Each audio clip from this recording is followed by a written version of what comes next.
अस्सलाम वालेकुम, मैं हूं रेहान तारिक और आप देख रहे हैं दस्तक। सबसे पहले से फिर दस्तक की उन स्टोरीज का जिन पे आज देंगे दस्तक। यूटिलिटी स्टोर्स पर 2.5 अरब रुपए पैकेज का ऐलान, 19 अशिया पर सब्सिडी देने का ऐलान। हुकूमती दावों में कितनी हकीकत है? कारपोरेशन का 1000 टन खजूरें खरीदने का फैसला।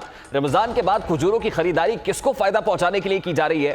टेंडर नोटिस की शराइत मखसूस कंपनी को नवाजने के लिए तो नहीं है? ये तमाम तर सवालात आज के प्रोग्राम में उठाएंगे।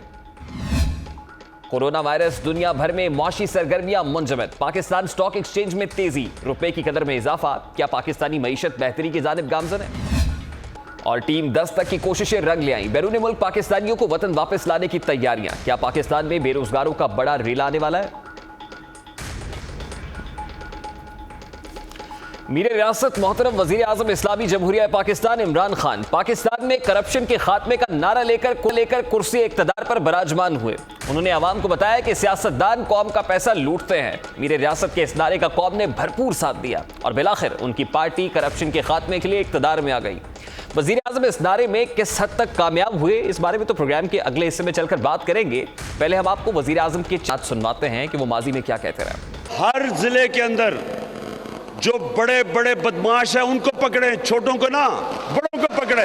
कौमें तबाह हो जाती है जब छोटे चोरों को पकड़ो और बड़े चोर बड़े बड़े वाहनों में फिरे। हम वो निजाम चाहते हैं जो बड़े बड़े डाकुओं को, बड़े बड़े जालिम कातलों को पकड़े, पुलिस उनको पकड़ के जेल में डाले, छोटे फिर ठीक हो जाएंगे। तो इस मुल्क में कैंसर हैं, एक है करप्शन जिसकी वजह से गुर्बत है, अमीर गरीब में फर्क है, पैसा बाहर जा रहा है, रुपया गिरता जा रहा है, रोजगार नहीं मिलता, महंगाई बढ़ती जाती है। इसकी जड़ करप्शन। सबसे पहले हमने कड़ा एहतसाब करना है। जिन लोगों ने इस मुल्क को लूटा और मकरूज किया, मैं ये आज वादा करता हूँ, अल्लाह के सामने करता हूँ कि इनको एक एक आदमी को नहीं छोड़ूंगा। बेशरम आदमी, तुम्हारे बाप का पैसा है। तहरीक इंसाफ के इक्तदार में आते ही कई मामलात पर सवालात उठाए गए। आटे और चीनी के बहरान ने सर उठाया। वजीर आजम ने आला सतही कमीशन बनाया। रिपोर्ट मंजर-ए-आम पर आई। दावा किया गया कि मुलव्विस अफराद को भरपूर सजा दी जाएगी, लेकिन रिपोर्ट में क्योंकि उंगलियां मीर रियासत के करीबी दोस्तों पर उठाई गई, इसलिए इस मामले पर कोई कार्रवाई नहीं की गई। इसी दौरान वजीर आजम को बिजली बहरान पर उन्हीं के कायम करदा कमीशन की रिपोर्ट भी पेश की गई। इस रिपोर्ट में भी उन्हीं के करीबी साथियों के मुलव्विस होने का इंकिशाफ किया गया और इस रिपोर्ट पर भी किसी भी किस्म की कोई कार्रवाई अमल में नहीं लाई गई है। मामला यहीं पर खत्म नहीं होता है। अवामी पैसे पर छुरी चलाने का सिलसिला जारी रहता है। आज हुकूमत ने यूटिलिटी स्टोर्स कारपोरेशन के लिए रिलीफ पैकेज का ऐलान किया है। इस पैकेज में हुकूमत ने दावा किया है कि वो 5 अशिया की बजाय 19 अशिया पर सब्सिडी दे रहे हैं, जिसके लिए यूटिलिटी स्टोर्स को 50 अरब रुपए। यूटिलिटी स्टोर्स कॉरपोरेशन को हुकूमत पाकिस्तान ने 50 अरब रुपए अजाफी जो हैं उसका बंदोबस्त करके दिया है, जिससे वो सामान खरीद रहे हैं ताकि किसी किस्म की लोगों को दिक्कत ना आ सके। पहले 5 आइटम्स के ऊपर यूटिलिटी स्टोर्स कॉरपोरेशन में सब्सिडी चल रही थी, अब उसको 19 आइटम्स के ऊपर ले जाया जा रहा है। रमज़ान के महीने में 10 गुना ज़्यादा पिछले साल की बनिस्बत जो सामान है उसके रखने के लिए माली इंतजामात किए हैं। तकरीबन इस मरतबा रमज़ान में हम समझ रहे हैं कि 80 लाख से 1 करोड़ घराना जो है वो इससे मुस्तफ़ीद होएगा, जो 4 से 5-6 करोड़ रुपए लोग बनते हैं तकरीबन। अब हमाद अजहर तो दावा कर रहे हैं कि इस मरतबा इजाफी अशिया पर सब्सिडी दी जा रही है, लेकिन हकीकत यह है कि हुकूमत की जानिब से 7 अशिया, आटा, चीनी, घी, ये तमाम तर अशिया हैं जिन पर सब्सिडी दी जाती है, जबकि दीगर जो अशिया हैं जिनमें 5 सब्जियां और 5 फ्रूट्स शामिल हैं, उन्हें हुकूमत मार्केट से खरीद कर आवाम को कम कीमत पर फराहम करती है। हुकूमत यूटिलिटी स्टोर्स पर आवाम को रिलीफ देने के दावे कर रही है, मगर एक बार फिर हुकूमत पर उंगलियां उठाई जा रही हैं। बड़ा अहम मामला है जो सामने आ रहा है। यूटिलिटी स्टोर्स कारपोरेशन की जानिब से 15 अप्रैल को 1000 टन खजूरों की खरीदारी के लिए टेंडर जारी किया गया। टेंडर में खालिस मकामी और दरामदी खजूरों की खरीदारी के लिए 30 अप्रैल तक पेशकश तलब की गई कि 30 अप्रैल तक सबमिशंस हों। टेंडर नोटिस खुलने की तारीख 5 मई है, यानी उस वक्त पाकिस्तान में 11 रमजान मुबारक होगा। 5 मई की तारीख जब टेंडर ओपनिंग की तारीख इस टेंडर नोटिस के अंदर मेंशन की गई है। बैरून मुल्क से खजूरें पाकिस्तान पहुंचने में कम से कम 3 हफ्ते दरकार होंगे। इन 3 हफ्तों के दौरान रमजान मुबारक खत्म हो चुका होगा, यानी खजूरें यूटिलिटी स्टोर्स में रमजान मुबारक के बाद पहुंचेंगी। अब यहाँ सवाल पैदा होता है कि रमजान मुबारक के बाद खजूरों की खरीदारी का असल मकसद क्या है, असल हदफ क्या है? क्या इस खरीदारी के पीछे किसी मखसूस शख्सियत या कंपनी को फायदा पहुंचाना मकसूद है? टेंडर नोटिस में खजूरों की क्रिस्टल पैकिंग का मुतालबा भी किया गया है कि पैकिंग क्रिस्टल पैकिंग होनी चाहिए। यहाँ एक और सवाल पैदा होता है कि खजूरों के ताजर क्रिस्टल पैकिंग कहां से कराएंगे? क्या इसका मकसद भी यही है कि पैकेजिंग की सनत से वाबस्ता अफराद को फायदा पहुंचाया जाए? एक और अहम बात, इस टेंडर में खजूरें इंपोर्ट करने की गुंजाइश निकाली गई है कि खजूरों को इंपोर्ट किया जाएगा। लोकल मार्केट से तो उठाना एक तरफ है, लेकिन इंपोर्ट का लफ्ज इसमें मेंशन किया गया है। कहीं ये गुंजाइश किसी को सहूलत पहुंचाने के लिए तो नहीं है? इसकी तहकीकात जरूर होनी चाहिए, क्योंकि पाकिस्तान में इस तरह की खजूरें वाफर मिकदार में मौजूद हैं, फिर इंपोर्ट करने की गुंजाइश क्यों रखी गई है? हुकूमत यूटिलिटी स्टोर्स को सब्सिडी बुनियादी जरूरियात जिंदगी की फराहमी को यकीनी बनाने के लिए देती है। क्या खजूर बुनियादी जरूरियात जिंदगी में शामिल है? इससे बढ़कर क्या सब्सिडी खजूरें इंपोर्ट करने के लिए दी जाती है?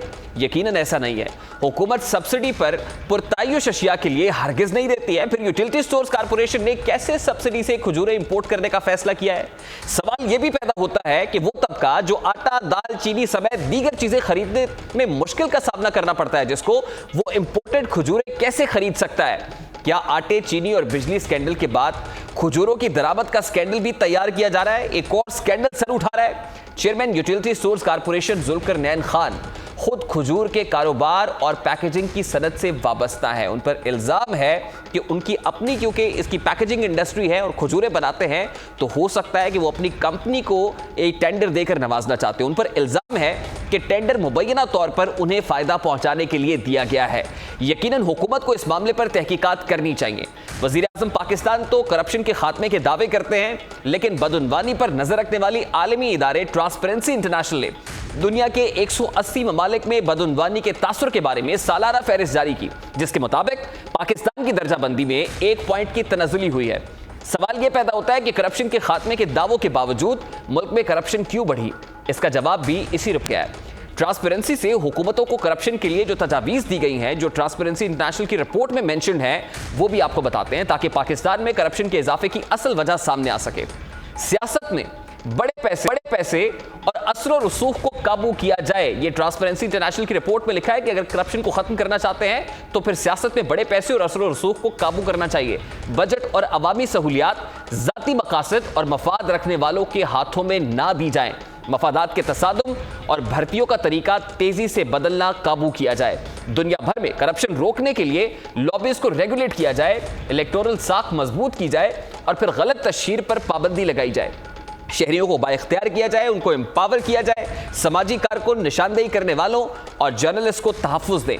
करप्शन रोकने के लिए चेक एंड बैलेंस और इख्तियारात को अलहदा किया जाए। ट्रांसपेरेंसी की रिपोर्ट में मफादात के और हुकूमत को जाती मकासद के लिए इस्तेमाल करने के 2 अहम पॉइंट्स को उठाया है। यकीनन तहरीक इंसाफ हुकूमत पर इस हवाले से बारहा उंगलियां उठाई जा रही हैं। क्या आटा, चीनी और बिजली स्कैंडल के बाद हुकूमत खजूर खरीदारी स्कैंडल का सामना करेगी?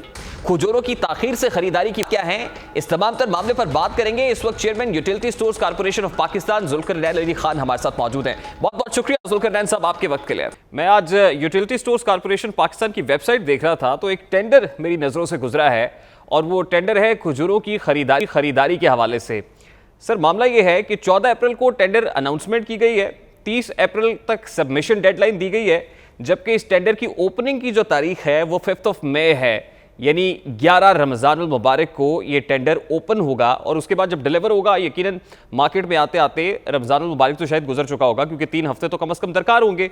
तो फिर ये बताइएगा कि अगर रमज़ानुल मुबारक के लिए आप खजूरें खरीद रहे हैं, तो फिर ये जो टाइमलाइन वज़ा की गई है, क्या ये रियल है टाइमलाइन? क्या रमज़ानुल मुबारक में अगर खजूरें डिलीवर करनी थी तो उसके लिए यही टाइमलाइन होनी चाहिए थी? देर नहीं करती यूटिलिटी स्टोर्स ने?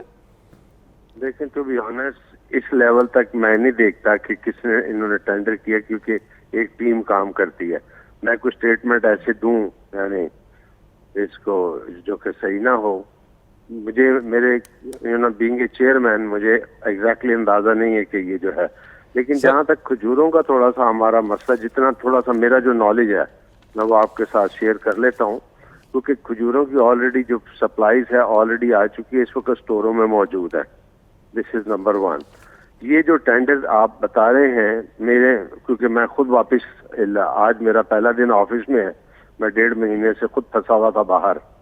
एंड इसलिए मैं आपको कोई इस पे ठीक है, लेकिन जुल्करनैन साहब ये मामला इतना हसास है और इतना इंपॉर्टेंट है, आपके नोटिस में लाना बहुत ज्यादा जरूरी है क्योंकि इसमें पब्लिक मनी इन्वॉल्व है। सर 1000 मेट्रिक टन खजूरें खरीदी जानी है, 1000 मेट्रिक टन, ये कोई छोटा वॉल्यूम नहीं है। और अगर इस टेंडर को देखा जाए तो इसमें लिखा हुआ है लोकल या इंपोर्टेड का लफ्ज भी लिखा हुआ है। तो पब्लिक मनी यूटिलिटी स्टोर्स के लिए होती है, 50 अरब रुपए की सब्सिडी है, क्या इंपोर्टेड खजूरों के लिए ये सब्सिडी दी गई है? और अगर किसी ने इंपोर्टेड खजूरें खरीदनी है तो क्या यूटिलिटी स्टोर्स में जाके खरीदेगा? नहीं, एक मिनट मैं थोड़ा सा इसमें बता दूं।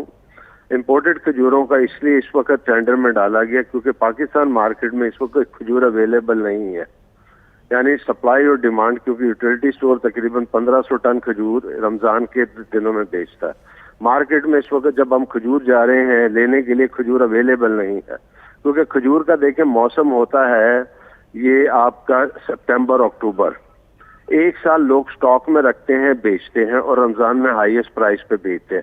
Due to the availability in the local market, ये इस वजह से ये टेंडर में इस दफा इंपोर्ट का लफ्ज डाला गया है। और इंपोर्ट खजूर आपकी इतला के लिए भी बता दूं कि बाज़ों का सस्ती होती है लोकल मार्केट प्राइस से। तो ये यानी अजवा की खजूर तो यूटिलिटी स्टोर में बिकेगी नहीं जो 15 से 20 डॉलर। हमारी इतलात के मुताबिक जो लोकल खजूर है वो 80 रुपए से 120 रुपए पर केजी है, जबकि इंपोर्टेड खजूर आपको 300 रुपए से लेकर 400 रुपए पर केजी पड़ती है। अगर आपके पास कोई मुसद्दका इतलात है तो आप बता दीजिए कि लोकल खजूर कितने में पड़ती है और इंपोर्टेड खजूर की मालियत क्या होगी? खजूर अब डिपेंड करता है, खजूर की 183 किस्में हैं, आप कौन सी खजूर की बात करते हैं।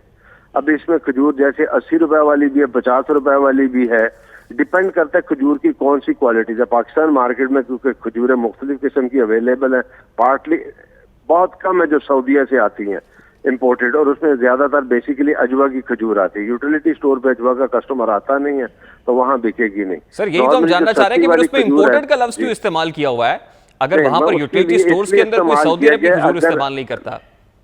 देखें एक मिनट, सऊदी अरेबिया की खजूर तबरक के तौर पर सबसे ज्यादा इस्तेमाल होती है पाकिस्तान में, नंबर 1।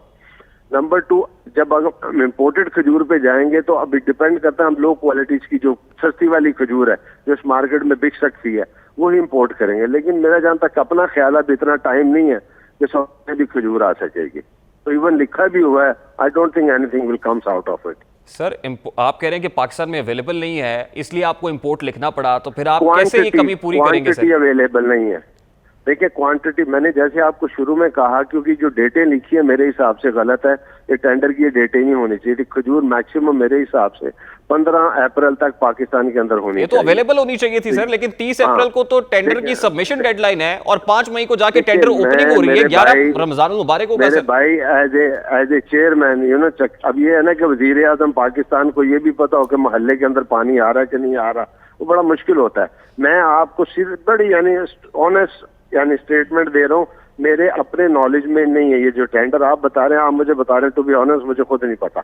लेकिन जुल्करनैन साहब पब्लिक मनी इन्वॉल्व है, 11 से 14 करोड़ रुपए अवाम का जाया होगा सर, अवाम की जेब के ऊपर डाका पड़ेगा। इतना जज्बाती ना हो, ऐसी बात नहीं है कि वो पैसे अभी तक जो 50 बिलियन है अभी तक 1 रुपया नहीं खर्च हुआ उसमें से। सर लेकिन मैं जज्बाती कैसे ना हूँ सर, पब्लिक की मनी इन्वॉल्व है, आप chairman utility stores corporation of Pakistan है सर। जज्बाती होने से किसी चीज का हल नहीं निकलता। अच्छा मैं आपको बताता हूँ सर, मैं आपको बताता हूँ कि मुझे ये दर्द क्यों है, क्योंकि इस पर बहुत सारी कॉन्स्पिरेसीज भी है। देखिए जो दर्द का जो तरीका है ना, ये ऐसे नहीं होता। अब ये बेसिकली इसके लिए बेहतर है तो मीडिया में बंदा बैठा हो बात करे, टेलीफोन पे आपको मैं क्या समझाऊं। अच्छा एक और बात मैं आपके नोटिस में, क्योंकि आपने कहा है कि टेंडर आपके नोटिस में नहीं है कि उसकी राइटिंग क्या है और उसमें क्या लिखा हुआ है। मैं एक और चीज आपको बता देता हूं। राइट पर्सन, मेरा ख्याल है कि जो राइट पर्सन है जीएम, उससे बात करेंगे, एमडी से बात करेंगे। सर मेरा ख्याल है कि जीएम या एमडी से तो अब आप बात करेंगे ना यकीनन इस मामले के ऊपर, अब आपके नोटिस में आ गया तो आप बात करेंगे। आप सुबह अभी मैं आपकी कॉल के बाद उनसे पूछूंगा भाई मेरे टेंडर कैसे दिया, अभी मैं वेबसाइट खुद खोल के देखता हूं। Very right sir, very right sir. इसके अंदर लिखा हुआ है कि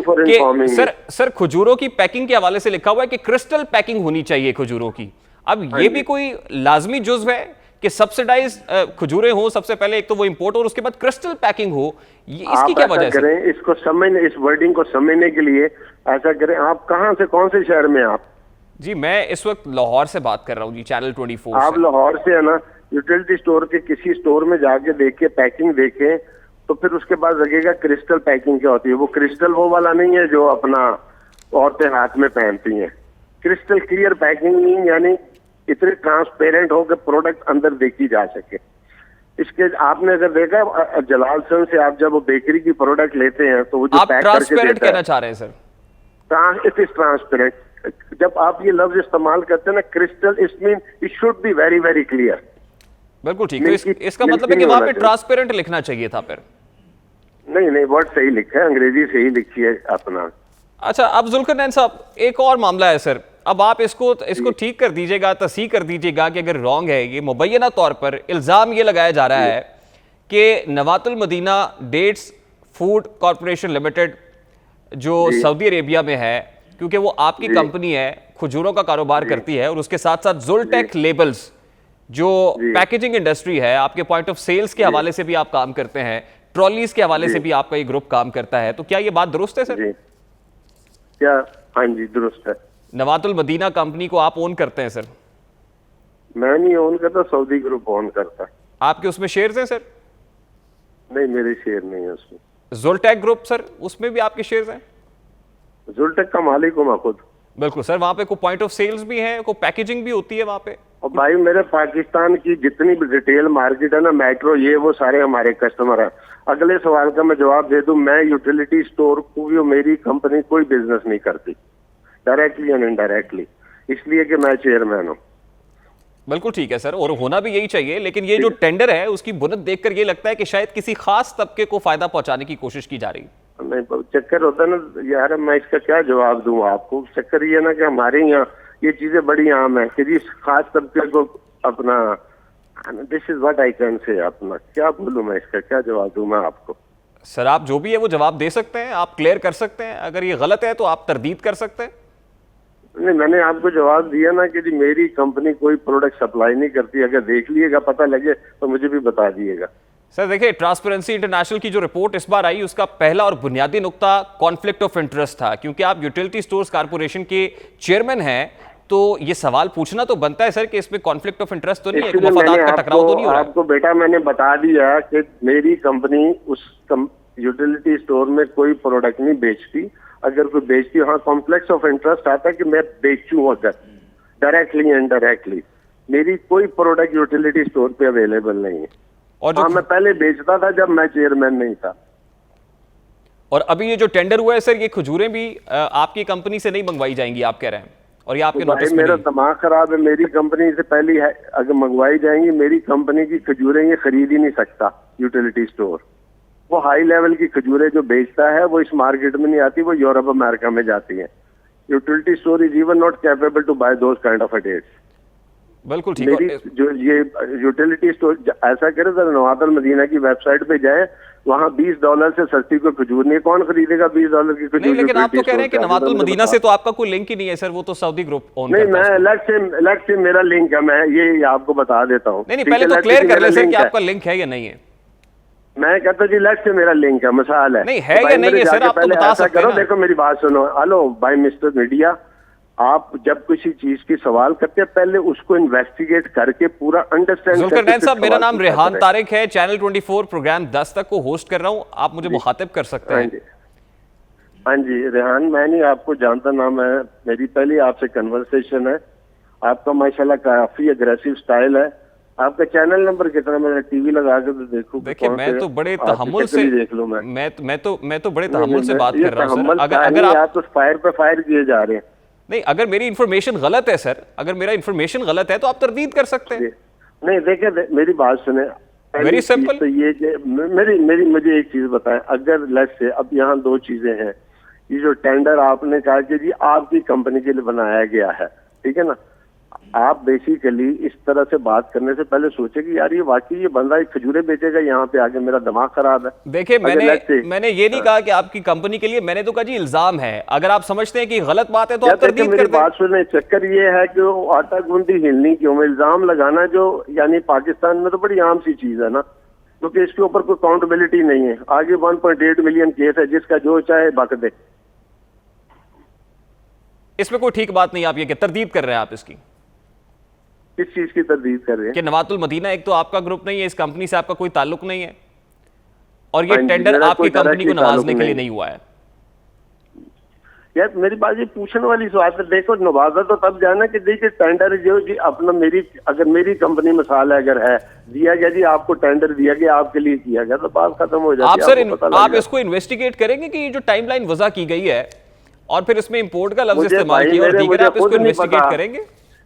मेरी बात सुनो, आज खुद 2 महीने के बाद वापस आया हूँ, मुझे खुद नहीं पता कि टेंडर क्या है। I have no idea my self.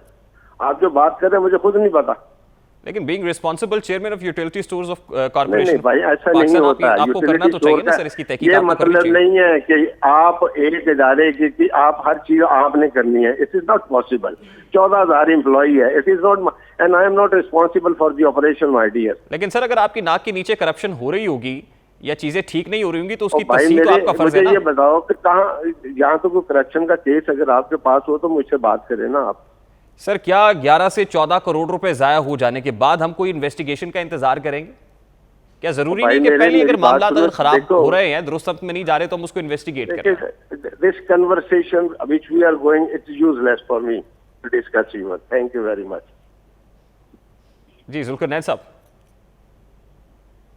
Zulqarnain साहब ने कॉल ड्रॉप कर दी है। बारकैफ सवाल उठाना जो है वो हमारी रियलिटी है, सवाल हम उठाते रहेंगे। अगर उसमें कोई गलती है किसी जगह पर तो आप उसको दुरुस्त कर सकते हैं, आप उसकी तरदीद कर सकते हैं, लेकिन ये शायद कोई तरीका नहीं है कि आप दरमियान में कॉल ड्रॉप करके चले जाएं। बारकैफ हमने एक इशू रेज किया है और उम्मीद है कि मीर रियासत मोहतरम वज़ीर आज़म इस्लामी जमहूरिया पाकिस्तान, जब रमज़ान मुबारक का महीना आने जा रहा है और ख़ासतौर पर हमाद अजहर साहब आज उन्होंने ये बात की है कि पहले कम अशिया के ऊपर सब्सिडी होती थी, ज्यादा अशिया के ऊपर सब्सिडी है, फिर 50 अरब रुपए की सब्सिडी देने जा रहे हैं। ये पब्लिक मनी है, ये पब्लिक प्रॉपर्टी है। अगर इसके ऊपर कोई डाका डालने की कोशिश करेगा या कहीं मफादात का टकराव होगा, करप्शन होगी, तो इस हवाले से हम सवाल तो उठाएंगे, पहले भी उठाते रहे हैं, अब भी उठा रहे हैं और मुस्तकबिल में भी उठाते रहेंगे। जवाब आपको देना चाहिए, जिसके लिए हम आपसे बात करते हैं। बाकी आप क्या एक ब्रेक लेंगे जी, और ब्रेक के बाद जब वापस आएंगे तो गुफ्तगू को कंटिन्यू करेंगे, कोरोना केसेस के हवाले से बात करेंगे और रीसेंट अपडेट्स जो आ रही हैं इस मामले पर बात होगी। इस ब्रेक के बाद हमारे साथ रहेगा।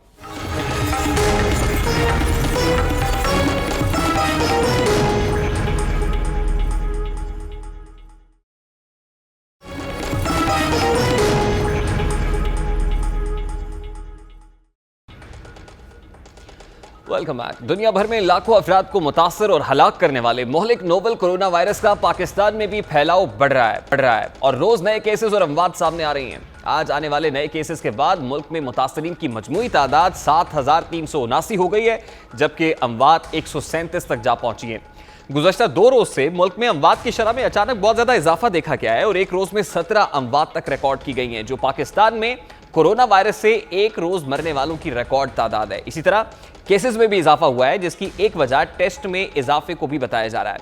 इस वक्त दुनिया भर में कोरोना वायरस के बायस लॉकडाउन है। एक तरफ तरक्की याफ्ता ममालिक ने लॉकडाउन में कदरे नरमी का ऐलान किया है, तो महदूद तिबी वसाइल और फिर कमजोर मईशत के हामिल तरक्की पजीर ममालिक भी लॉकडाउन में लचक चाहते हैं।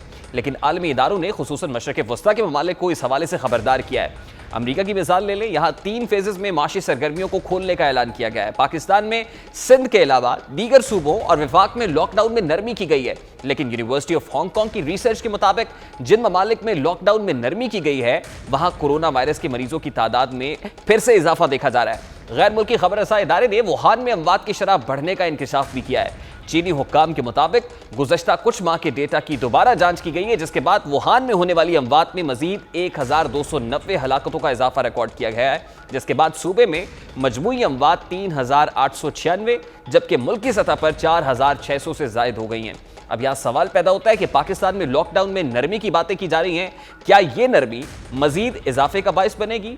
एक ऐसे वक्त में जब मकामी केसेस की तादाद 60% के करीब है, लोकल ट्रांसमिशंस बढ़ चुकी हैं, लॉकडाउन में नरमी के नात हो सकते हैं। इन तमाम तर सवालात का जवाब जानेंगे। इस वक्त सेक्रेटरी जनरल पीएम में डॉक्टर कैसर सज्जाद हमारे साथ मौजूद हैं। बहुत बहुत शुक्रिया डॉक्टर साहब आपके वक्त के लिए। कि national command and control centre के ताज़ा तरीन आदाद-ओ-शुमार के मुताबिक गुज़श्ता 24 घंटों में 11 अमवात हुई हैं, 44 मरीज वेंटिलेटर पर हैं और 718 केसेस में मजीद इजाफा हुआ है कोरोना के हवाले से। तो जानना ये चाहेंगे कि वफाकी हुकूमत का जो इकदाम है कि ईज डाउन किया जाए लॉकडाउन को, क्या ये इकदाम दुरुस्त देख रहे हैं आप इन आदाद-ओ-शुमार को देखते हुए?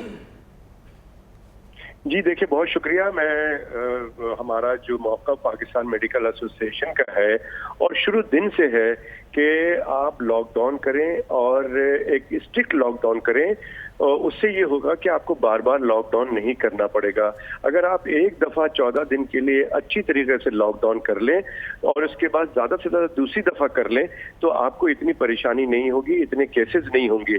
और उस दौरान जो इकोनॉमिकल, जो लोगों को, गरीब लोग हैं जिनको प्रॉब्लम होती है राशन का, दूसरा जो कुछ भी डिस्ट्रीब्यूट करना है, उसके डाटा बना लिया जाए, उसके अंदर घर घर जाके लोगों को, ना कि लोगों को बाहर बुला के, और जो राशन डिस्ट्रीब्यूट किया जाता है, जो उसका तरीक़ेकार है, या बैंक में जिस तरह की लाइनें लगी होती हैं या हुजूम होता है, इससे तो बहुत ज़्यादा केसेस बढ़ेंगे।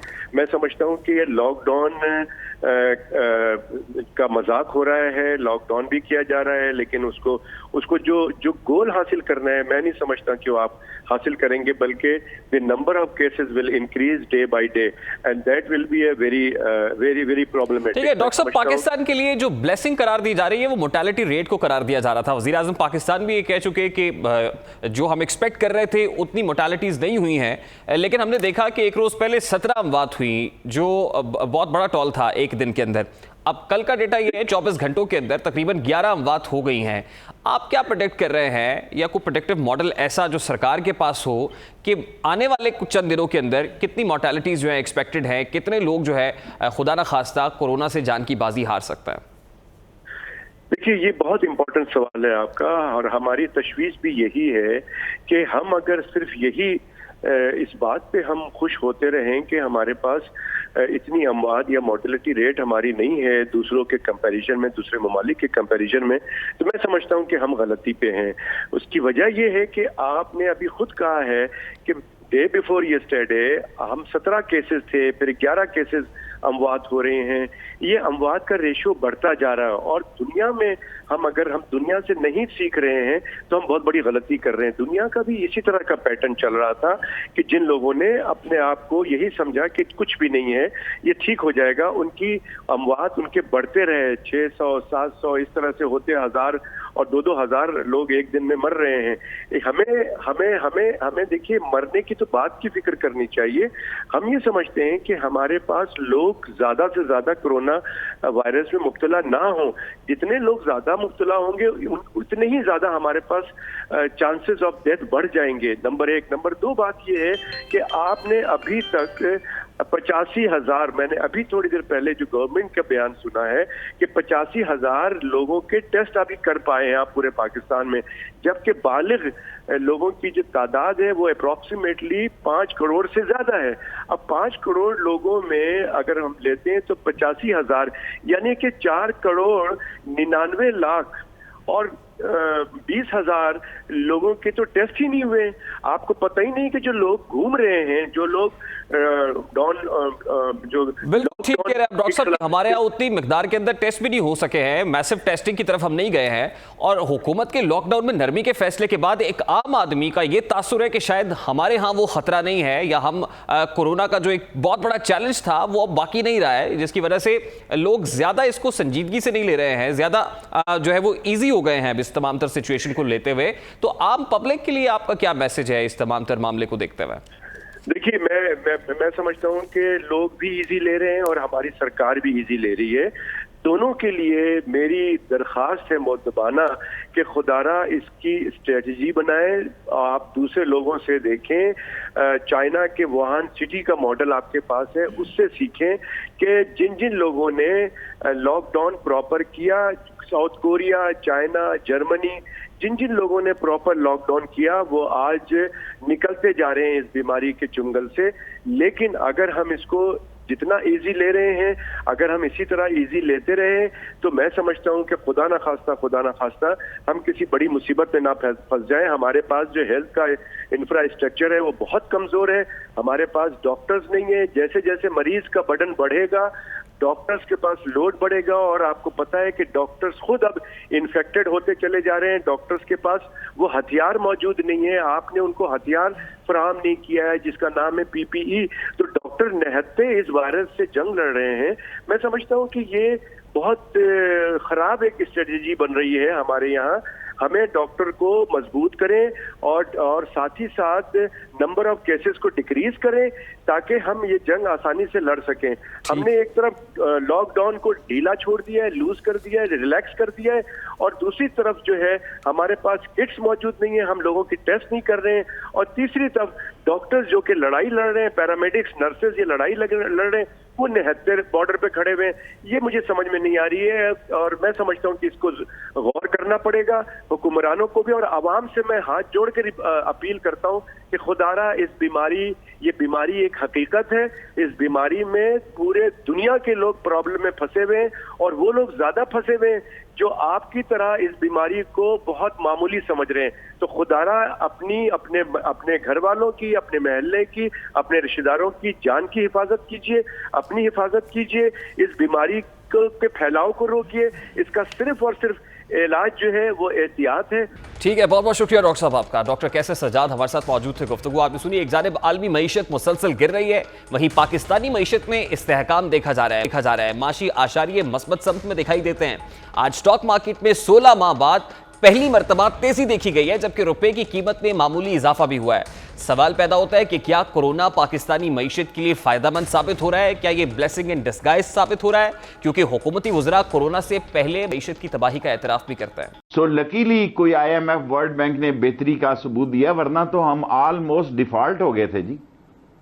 ऑलमोस्ट इमरान साहब हमारा काम फाइनेंशियल खत्म हो गया था, और ग्रोथ तो मनफी होनी थी, लेकिन किस्त के लिए तो छुट्टी हो गई थी। सो एक वक्फा मिल गया है इमरान खान के साथ। अल्लाह भी मदद करता है कि गोश्त ने अपील भी की थी कि बेहतर पैसों की तकमील जो है वो बेहतर मसले में आ गई, वरना तो पाकिस्तान डिफॉल्ट हो चुका था। कोई कमी नहीं है अब डिफॉल्ट होने में। ये तो वर्ल्ड बैंक और IMF ने एक कुशन दे दिया पेमेंट देर से करने का, वरना हमारे पास तो पेमेंटों के पैसे नहीं थे। अब यकीनन पाकिस्तानी मईशत के लिए आज का दिन मस्बत रहा। मईशत में बेहतरी के आसार दिखाई दिए, लेकिन ये खुशियां कब तक रहेंगी? क्या बेहतरी की जानिब ये सफर मजीद भी जारी रहेगा? ये तो वक्त ही बताएगा। एक ब्रेक लेंगे, और ब्रेक के बाद जब वापस आएंगे तो फिर आपको बताएंगे कि टीम 10 तक की कोशिशें कैसे रंग ले आई हैं। ब्रेक के बाद बात होगी हमारे साथ।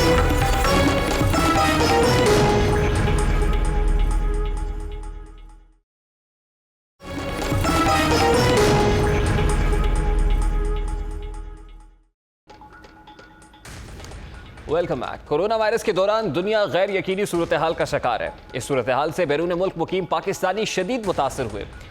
हजारों की तादाद में पाकिस्तानी बेरोजगार हुए। पाकिस्तानी तलबा यूनिवर्सिटीज की बंदिश और फिर अखराजात ना होने के बायस परेशानी में मुब्तला हुए। फ्लाइट ऑपरेशन ना होने के बायस हुनरमंद पाकिस्तानी तलबा और ताजिर वतन वापस आने से कासिर हो गए। सैकड़ों पाकिस्तानी एयरपोर्ट्स और पाकिस्तानी सफारत खानों के दरमियान शटल कॉक भी बने रहे। हमने अपने प्रोग्राम का एक हिस्सा इन पाकिस्तानियों के मसाइल को उजागर करने के लिए मख्तस किया। बार बार मीरे रियासत के दर पर दस्तक दी, इन पाकिस्तानियों के मसाइल बयान किए, हुकूमत से अपील की कि वो इन्हें वतन वापस लाने के लिए इकदाम करे। वज़ीर आज़म के मुआविन खुसूसी जुल्फ़िकार बुखारी ने उन पाकिस्तानियों के मसाइल को तस्लीम भी किया। वो क्या कह रहे थे उसकी एक झलक आपको दिखाते हैं। देखें, UAE में एक अलग सी सूरत हाल है। UAE में ये है कि वहाँ काफ़ी तादाद में लोग फंसे हुए हैं, और वो मैं आपको थोड़ा सा ब्रेक डाउन दे देता हूँ। आपका कुछ 8000 बंदा वहाँ ट्रांजिट वीज़ा में है और जिसके पास एक्सपायर्ड वीज़ा हो। फिर आपके पास कुछ 6000 बंदा जिनको नौकरी से निकाल दिया गया हो।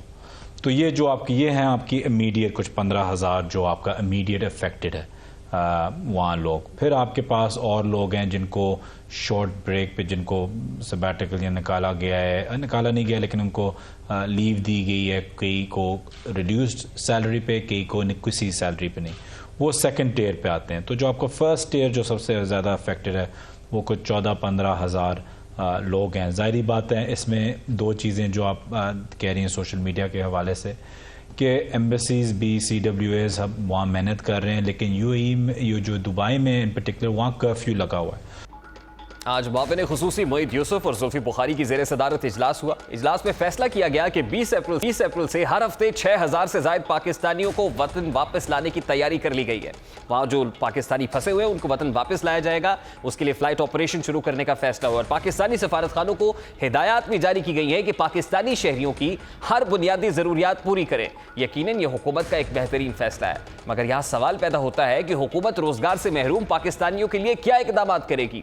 बेरोजगारों का एक बड़ा रैला मुल्क आने वाला है, क्या इसके असरात से निपटने के लिए हिकमत अमली तैयार कर ली गई है?